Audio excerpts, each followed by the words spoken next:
The Black Lady of Brin Tor is a Victorian ghost story written in 1904 by Guy Boothby. The story concerns a married couple who move into a new house and find a strange woman in a black veil trespassing on their property. I have seen some curious sights and have taken part in some equally curious affairs in the course of my career. But I can safely assert that the story I am going to tell you now equals, if it does not excel, anything I have ever known. I had just come from South America, where I had been ranching for a good number of years, and, having been more successful than the majority of men who go in for that occupation, had returned to the old country with the intention of making it my home for the remainder of my existence. If you are prepared to spend the money, it would not seem difficult to find a house of the description you require. Yet only those who have tried it know what a serious business it can be. One will be too large and without sufficient land, another too small and with more land than you care to be bothered with. My wife and I visited innumerable places, and at last were beginning to despair altogether finding what we wanted. Then, quite by chance, I happened to hear of the property with which this story is connected. It was necessary for me to visit Plymouth in order to meet a friend who was returning from Australia. The beauty of Devon is proverbial and never prettier than in the autumn. After my long absence abroad, it had a charm for me that I find it difficult to express in words. The dark, red soil, the luxuriant hedgerows, the babbling brooks, and the vast solitude of Dartmoor appealed to me with overwhelming force. This was the county for me, if only I could find the place for which I had been so long and wearily searching, while I was awaiting the arrival of my friend's vessel. I made it my business to call on one of the leading house agents in order to make inquiries. Alas for my hopes! He had nothing on his books that I cared even to consider.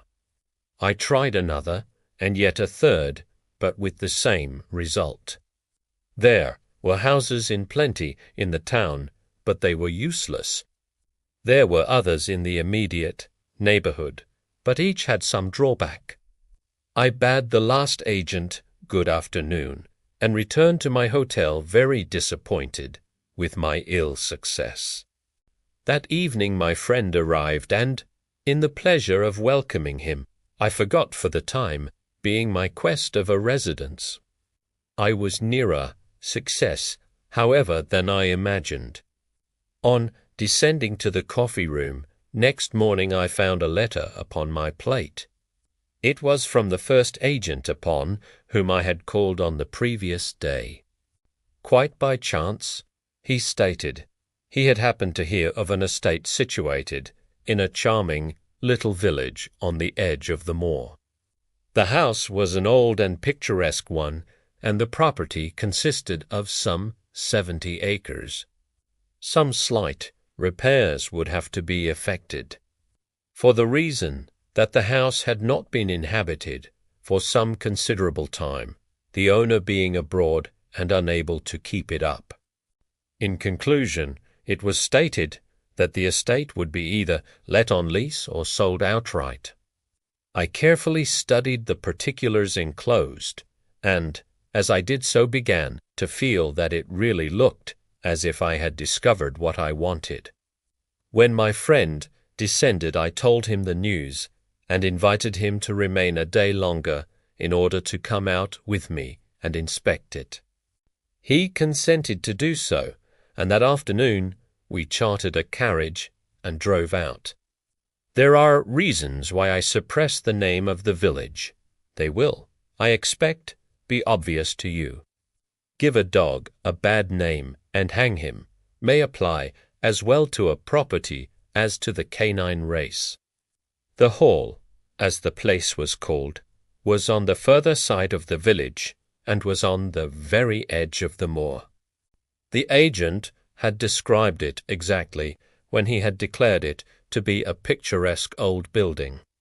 It stood on high ground, and immediately behind it rose the steep side of Brin Tor, crowned with enormous boulders that gave it a strangely wild appearance. The house itself was approached by a lengthy carriage drive, and, as I learnt later, had been built in the days of George I. From the first moment that I saw it, I liked it. We drew up at the steps and alighted. I presented the housekeeper with the order to view, whereupon she examined it as if it were a banknote. For £1,000, and she was not quite certain as to whether it was genuine. At last, however, she condescended to admit us, and we entered the large, square hall. It was above, and I must confess did not present a very inviting appearance. The oak panelling, however, was handsome, while the grand staircase was massive and finely carved. With no very good grace the old woman threw open the door of the room which I judged to be the dining room. Thence we proceeded on our tour of investigation.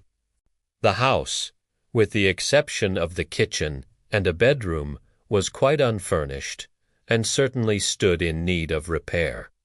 It possessed, however, great possibilities, and I felt sure that when furnished and put in proper order, it would make a charming dwelling. By the time our inspection was finished, the afternoon was well advanced, and, if we desired to get back to Plymouth in time for dinner, it behoved us to start at once.